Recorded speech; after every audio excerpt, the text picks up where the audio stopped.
In this lecture, we will learn how to calculate the mean, median, and mode for a set of data. We will also determine whether a measure of central tendency is considered to be a statistic or a parameter.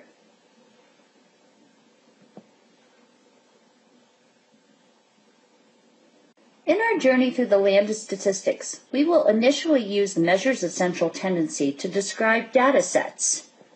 And later in the course, we will use these descriptive statistics in tests of inference.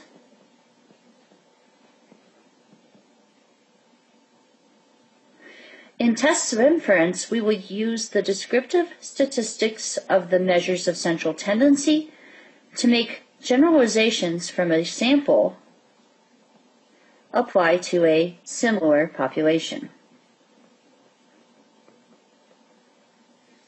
Remember, statistics describe samples, while parameters describe populations. The measures of central tendency can be used to describe either a sample or a population. Therefore, they can act as a statistic or parameter. These values are called the measures of central tendency, or MCT for short, because together they describe how the data are centered. The mean is most commonly known as the arithmetic average. The median represents the midpoint of data, separating half of the data from the other half. And the mode represents the most frequently occurring score. Some data sets will have no mode, and others will have more than one mode.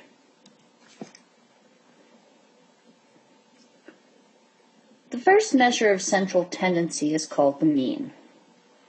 You may be more familiar with this value as the average of a set of numbers. The equation to calculate the mean may look a little bit scary because it's quite literally Greek, but in fact all the equation means is to add up all the values and then divide by the number of values you added up. Let's decipher some of the math symbols. First, the mean is often referred to as X bar. It can be interpreted as the mean value of a set of n observations is calculated by adding all the observations and dividing the total number by the total number of observations. The n, therefore, stands for the number of observations, or the number of values you added up.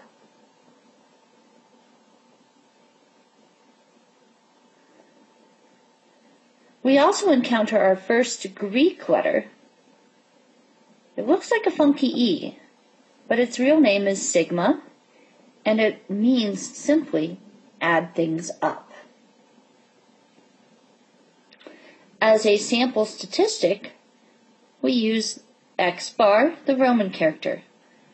When later in the course we talk about population parameters, we'll switch it to be the Greek lowercase letter mu. Okay, let's practice calculating the mean for a small set of data shown here at the right. I like to start any problem by making an educated guess about what I expect to get for an answer. I know that the average value should be very similar to the rest of the data in the set. Thus, I would suspect something happened really wrong if I got a high or really low value. In fact, eyeballing the data and the range with a minimum of 4 and a maximum of 110, and most of the values being somewhere in the 30 to 50 range, I'd make an estimate that my average should be somewhere between 30 and 50, so I'm just going to say meh. How about 40? We'll come back to that and see how good our estimate was at the end. To actually calculate the value, the first thing we need to do is determine the value for n. Now, n is the number of observations. In this particular example, we have 1, 2, 3, 4, 5, 6, 7, 8, 9, 10, 11, 12, 13, 14, 15 observations. So we can conclude that n equals 15. Next, we need to add up all the values. Use the handy-dandy little calculator, and you can even use the one that's built into your computer.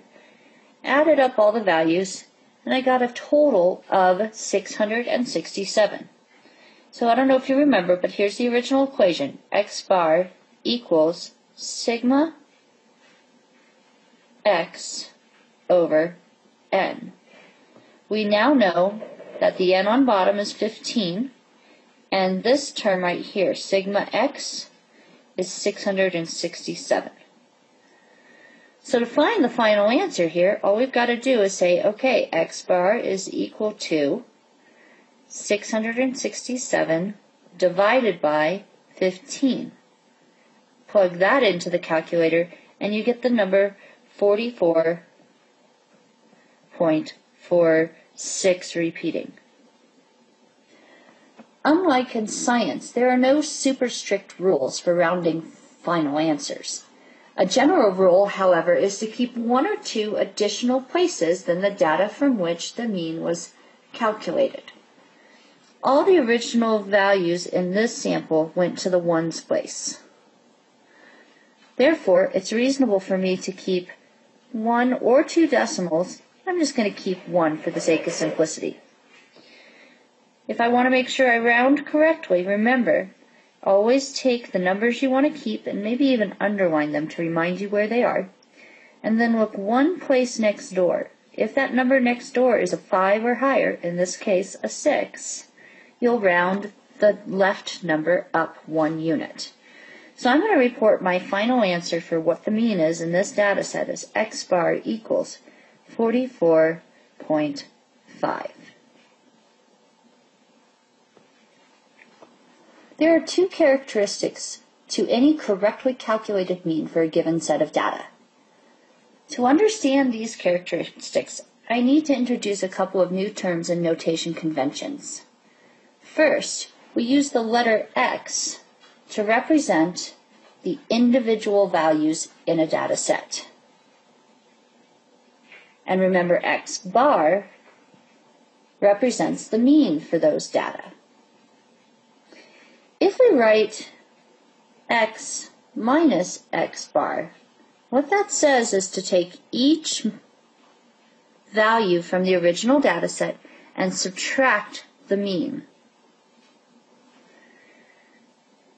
X minus x bar gives you what's called a deviation score.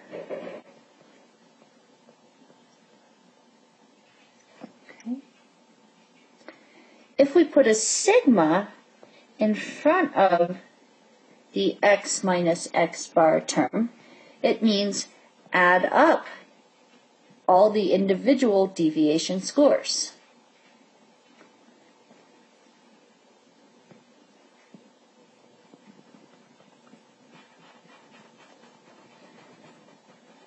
The first characteristic of a mean is that the sum of its deviation scores,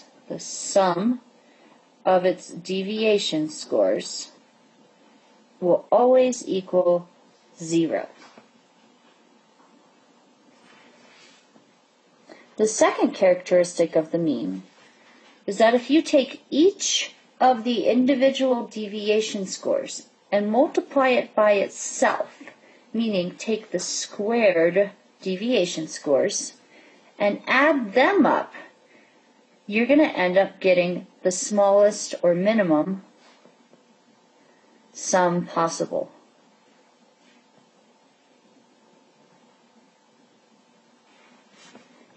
If you're interested in seeing these 2 characteristics proven, I made a quick little, it's about 10-minute video showing how you can use Excel to prove these 2 statements. It's kind of neat. And I also show you some tricks in Excel. So if you have time, go ahead and give it a view. The second measure of central tendency we must determine is called the median. The median is often represented by the capital letter M, and some textbooks or programs will also use MD. The median is literally the midpoint of the data that separates half of the observations above the median and half of the observations below the median. So think of it as if you had a long rope, and along that rope you had actually had people holding on at different points. So each of these green slashes represents a person holding on to the rope. If I have 4, 5, 6, 7, 2, 3, 4, 5, 6, and 7. If I have 7 people in one team of a tug-of-war game, and 7 people on the other side, then this location on the rope would represent the median. Because even though the values on the left and the right may not be evenly spaced, 50% of the values are to the left of that marking and 50% are to the right.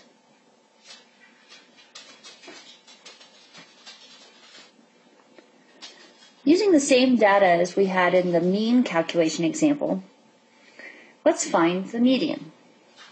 What we need to do is reorder the values so that they are in ascending order, so from smallest to largest.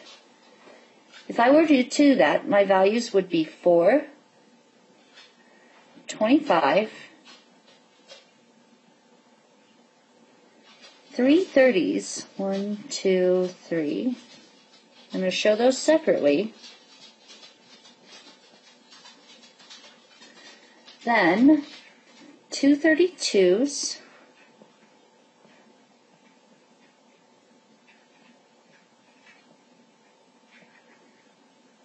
a 35,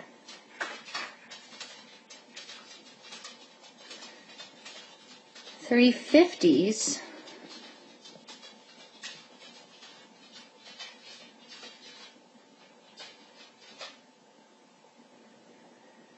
$55, 60, 74, and 110. 55, 60, 74, and 110. Okay. Then I can do this by simply saying I remember n was 15. So the halfway mark would be at 15 plus 1, which is 16, divided by 2. It would be at the 8th place. So if 4 is first place, second, third, fourth, fifth, sixth, seventh, 8th place, that would make my median for this set of data 35. To test this, I'm going to do this just little slash off method where I take one from the beginning and one from the end over and over and over again until I have only one value left, and sure enough, it was the 8th place, the number 35. Let's do another example with data that don't work out perfectly, because in this case we have an even number of observations. Last time we had odd because n was 15. That came out nice and easy because there was the 8th place as the direct middle of those data. But what if we have an even number? Well, it's not that much more difficult. You just have to conceptualize the fact that you want the middle of the string that these data are laid out on. So you always want to start by reordering the values, and that's been done for us this time. And I see that there are 1, 2, 3, 4, 5, 6 observations. 6 plus 1 over 2 gives me 7 over 2, which is 3.5 for the location of the median. What that means is the place between 3rd and 4th place, so the 3rd.5th place, something like that. But regardless, if this is 1st place, 2nd place, 3rd place, 4th, then the 3.5 place is going to be smack dab between the 5 and the 7. In that case, it's 6. The average of 5 and 7 is 6. Note the median, just like the mean, does not have to be an actual value in the data set.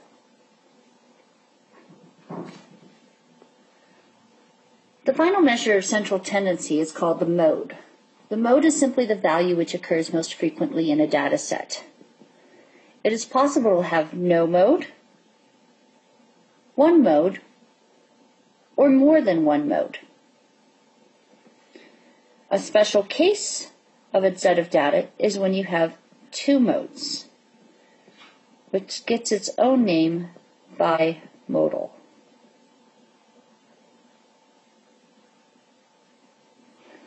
Again, let's use the data set from the mean and the median example calculations.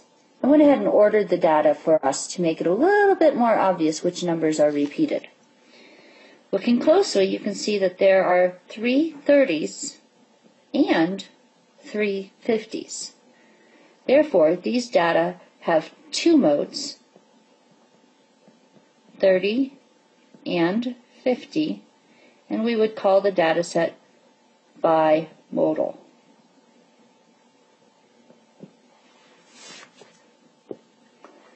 Finally, how can you tell whether a value for a measure of central tendency is a statistic or a parameter? Well, you need to look at the data from where the mean, median, and mode were obtained. If those data represent every individual in a generalizable group, for example, all fifth graders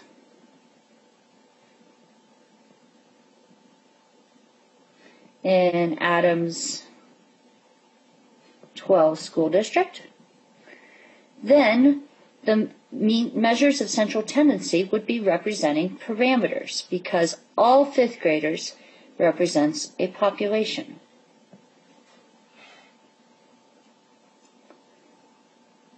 For example, if you had access to all fifth graders' CSAP scores for Adams 12, then the mean CSAP score would represent a parameter because the entire population was represented in the data. However, if you were only interested in comparing your fifth grade students to the rest of the district, or simply looking at your class alone, the average for your class would be a statistic because the measures of central tendency values were obtained using a much smaller sample, that is your class, than the population, all fifth graders in Adams 12.